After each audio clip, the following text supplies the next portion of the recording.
최근 비만도 질병이라는 인식이 대중화되면서 수술까지 고려하는 사람들이 많아졌다고 합니다. 우리는 이곳에서 수년째 비만 대사 수술을 하고 있는 외과 전문의 김종민 교수를 만났습니다.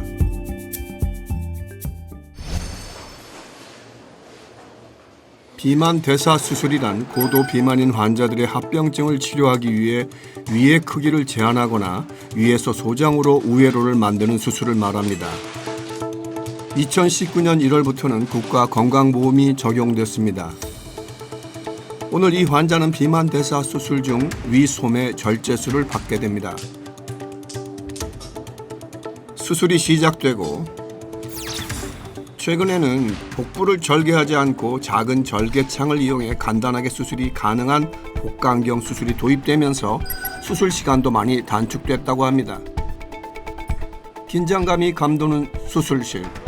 이게 이제 우리가 소위 말하는 내장지방인데요. 내장지방은 장기와 장기 사이에 이렇게 막처럼 분포하거든요. 결과적으로 이런 내장지방들이 몸에 누적이 되면 여기 보시면 여기 췌장이 있는데 두부처럼 생긴 게 췌장이거든요. 여기 기름 이렇게 보이죠. 노란 기름이 이렇게 껴 있어요. 이러면 이제 당뇨가 되는 거죠. 이분도 당뇨 전 단계 상태고. 이 환자는 비만으로 인해 체중이 150kg을 넘어섰습니다. 게다가 당뇨도 시작됐는데요. 당뇨 개선이 시급한 만큼 수술이 불가피했던 상황. 이분은 70% 절제할 예정이고요. 위 크기는 다양하지만 남겨지는 위의 용적은 100에서 150cc. 2스푼 정도 드시면 배부른 정도밖에 안 되거든요. 근데 이제 나중에는 일반적인 뭐 식당에 가면 나오는 공깃밥 반 이상, 3분의 2 정도는 사람들하고 대화하면서 먹을 수 있는 정도가 돼야지 또 일상을 즐기실 수 있기 때문에 그때는 이제 비만은 다 개선되어 있는 상태죠.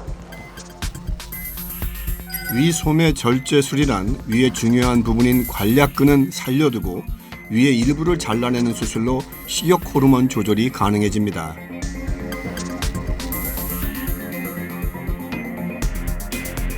수술이 끝나고 이제 남은 건 잘 회복하는 일. 환자는 며칠간 입원 후에 합병증 여부를 살피게 됩니다. 최근 비만 인구는 2018년과 비교해 3년 새 2배가량 늘었습니다.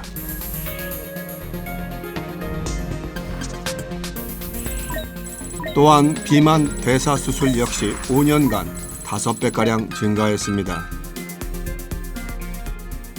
비만은 사실은 지방세포가 만들어낸 만성적인 염증과 독성 반응이라고 보시면 돼요. 비만화되면서 몸에 그 활성화산소가 조직 손상도 일으키니까 암도 많이 생기고 우리가 생각할 수 있는 가장 대중화된 병들을 많이 만듭니다. 우리나라의 많은 암종들은 비만과 연관된 경우가 많기 때문에 비만을 해결하면 아마 국민 전체적인 장기 생존율이 증가될 거예요. 수술을 마친 김종민 교수가 회진을 돕니다. 안녕하세요. 예, 안녕하세요. 오늘 컨디션 어떠세요? 예, 괜찮아요. 괜찮으세요? 복강경이니까 개복할 때보다는 빨리 통증도 떨어지고 뭐 복원이 되는 것 같아요. 그래서 첫날은 좀 힘들어요. 환자분은 이제 뭐 약도 드시고 뭐 체중 감량 노력도 해봤는데 여의치가 않았고 저희 병원 와서 이제 당뇨 상태를 봤더니 조절이 매우 안 되는 당화혈색소라는 수치를 보는데 그게 9점이 넘어서 당장 수술을 안 할 거면 인슐린을 써야 되는 상황. 이틀 전 당뇨 치료를 위해 비만 대사 수술을 받은 환자. 당뇨 8년 차인 이 환자는 체중이 157kg까지 늘고 비만도도 48이 넘어가면서 응급 상황이었다고 합니다. 아무래도 몸이 비대하니까 대중교통이나 이런 거 보면은 제 스스로 좀 그런 게 있었죠. 그런 부분이 이제 아마 좀 많이 안 바뀔 거라고 생각합니다. 보통 사람처럼 살아갈 수 있지 않을까. 그걸 목표로 이제 가는 거죠. 평범한 삶을 사는 것, 그날이 멀지 않아 보입니다.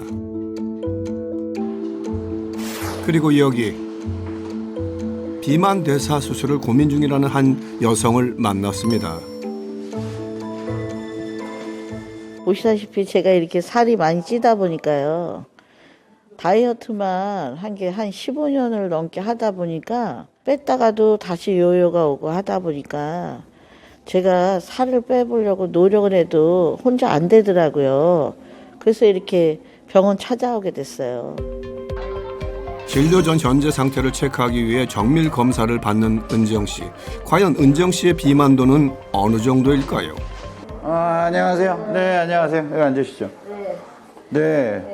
김은정님 같은 경우는 비만도가 40이 좀 넘거든요. 이게 무슨 뜻이냐면은 비만도를 우리가 영어로 BMI라 그래서 전 세계적으로 요 수치를 제일 중요하게 보는데 요게 35가 넘어가면 그냥 병이에요. 그냥 우리가 미용적인 의미가 아니라 질병으로서의 비만이다. 특히 주의 깊게 봐야 할 건 비만으로 인한 합병증입니다. 정상 수치보다 한참 높은 심각한 고혈압 상태인 은정 씨. 비만할 때 콩팥 주변에서 이제 우리 혈압을 조절하는 기전들이 망가지거든요. 그럼 계속 혈액량이 올라가는 일이 생겨요. 만약에 그 뇌혈관에 작은 동맥류라도 있으면 그러면 터져요. 그 뇌출혈 생길 수 있고 뭐 심장도 무리가 될 수 있고 사실은 고혈압적으로는 응급 상황이거든요. 결국에는 비만 개선을 해야지 혈압 조절도 잘 됩니다. 그래서 체중이 늘면서 혈압 조절 잘 되는 사람은 없어요. 비만은 다양한 합병증을 불러오죠. 그중에서 고혈압 경우 비만 환자에게서 2.5배에서 4배가량 높게 나타납니다. 조절되지 않는 혈압, 보통 저희가 160 이상을 얘기하는데 이런 중증 고혈압의 경우는 빨리 떨어뜨려야 되거든요. 그러니까 병원에 와서 혈압이 그 정도면 집에 안 보내고 떨어뜨려서 안정시키는 걸 보고 보낼 정도로 즉각적인 대응이 필요한데 사람자분은 조금 위태위태합니다. 진료 후 마음이 무거워진 은정 씨. 그녀에게 무슨 일이 벌어지고 있는 걸까? 집으로 돌아오자마자 약봉지부터 찾습니다. 체중이 느는 만큼 약 개수도 늘어났는데요. 혈압약, 당뇨약하고 고지혈약하고요. 제가 협착증이 있다 보니까 또 통증이 있어요. 또 아프다 보면 아플 때 먹는 약하고 이렇게 약이 많아요. 약을 먹어도 건강은 여전히 제자리 걸음. 이 약을 안 먹으면 일상생활이 힘드니까 제가 살기 위해서 먹고 있어요. 특히 혈압약. 막 180도 200 올라가요. 혈압 수치가. 그러니 180 이상 넘어가 봐요. 사람이. 일상생활을 못해요.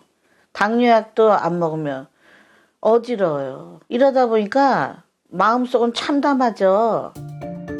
은정 씨의 현재 상태는 어느 정도일까? 체중은 85kg이 넘고 허리 둘레는 무려 115cm. 조금이나마 줄었나 하고 재보면 그대로고 몇 킬로 빠졌다가도 도로 금세 요요가 돼버리니까 저도 이 다이어트를 계속 하는 게 너무 힘들어요. 다이어트에 늘 실패했던 것은 아니었습니다. 빠지고 찌는 요요가 반복되다 보니 체중은 더 늘었고 뱃살도 심각해졌습니다. 하지만 과거에는 완전히 달랐습니다. 과거 40kg대의 무게를 유지했다는 김은정 씨. 임신과 출산 후 체중이 늘었고 다이어트를 했지만 그때뿐이었습니다. 오히려 반복되는 요요로 인해 심리적 불안감까지 생겼다는데요. 과거로 시간을 돌릴 수 있다면 얼마나 좋을까요? 은정 씨가 식사 준비를 합니다. 다이어트에 중요한 식단 관리, 은정 씨는 어떻게 하고 있을까? 지금 살을 좀 빼보려 하니까 좀 건강한 식단으로 바꿨거든요. 은정 씨는 누구보다 다이어트 식단의 정석을 지키고 있었습니다. 그런데 왜 빠지지 않는 걸까? 배고프다. 그렇다면 은정 씨 식단의 문제는 뭘까요? 예전에는 안 가리고 아무거나 잘 먹었거든요. 근데 지금 식단을 이렇게 바꿨는데 밥만은 안 되겠더라고요. 일단 밥이 맛있고요. 밥심으로 사니까 밥을 넉넉하게 먹는 편이에요. 샐러드에 닭가슴살. 하지만 은정 씨가 포기 못한 밥. 혹시 탄수화물이 문제가 된 건 아닐까요? 그런 얘기 있잖아요. 커피도 자꾸 마시면 인이 막힌다, 뭐 중독이 된다. 탄수화물도 그런 중독성이 좀 있거든요. 탄수화물을 먹었을 때 뇌에서 쾌감을 느끼는 호르몬들이 나오기 때문에 그걸 자꾸 찾게 되는 거죠. 실제로 저도 일 끝나고 되게 피곤할 때 탄수화물 먹으면 되게 만족감도 올라가고 공감되는 부분이 있어요. 그런데 이제 이게 중독 수준까지 계속 탄수화물을 먹으면서 몸은 비만해졌는데 탄수화물을 끊지 못하고 자제 못하면 성인병, 특히 지방간이나 뭐 고혈압, 당뇨 같은 거에 만병의 중심에 있다고 볼 수 있어요. 식사 후 운동도 빠뜨리지 않습니다. 밖에 나가지 않는 날이면은 이렇게 집에서 스트레칭이라도 한다는 은정 씨.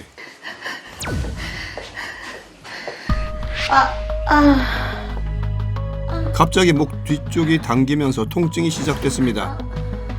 때와 장소를 가리지 않고 시시때때로 그녀를 괴롭히는 통증. 결국 하던 운동을 멈추고 마는데요. 스트레스 많이 받고 과로, 피로, 누적이 되잖아요. 그러면 벌써 뒷골에서 지르하면서 안에서 너무 기분 나쁜 증상이 일어나요. 뒷골에서부터 쫙 오고 이제 앞에 가슴에서 압박이 올라와요. 근데 말도 못 나오고 마음속으로 살려주세요, 살려주세요. 그걸 참아야 돼. 그 증상을 참다 보면 좀 사라져요. 그나마 몸이 느끼는 통증은 괜찮습니다. 통증이 찾아올 때마다 엄습하는 죽음의 공포. 저는 언제 모를지 모르는 증상 때문에 나는 언제 죽을지 모른다 이런 생각 갖고 살아요. 그러니까 좀 슬프죠. 그럴 때는 아무도 생각 안 나요. 제 자신을 누가 해줄 사람이 없으니까. 돌아볼수록 힘들기만 했습니다. 아무리 노력해도 빠지지 않는 살. 은정 씨에게는 평생 풀리지 않은 숙제로 남았습니다. 체중을 빼야지만 혈압이 떨어지는 상황인데 당장 기다릴 수는 없으니 혈압약을 바꿔서 정상화는 시키고 체중 감량을 하면서 혈압약의 등급을 낮추는 과정이 필요하거든요. 그런데 그 살 빼는 게 어려운 거죠.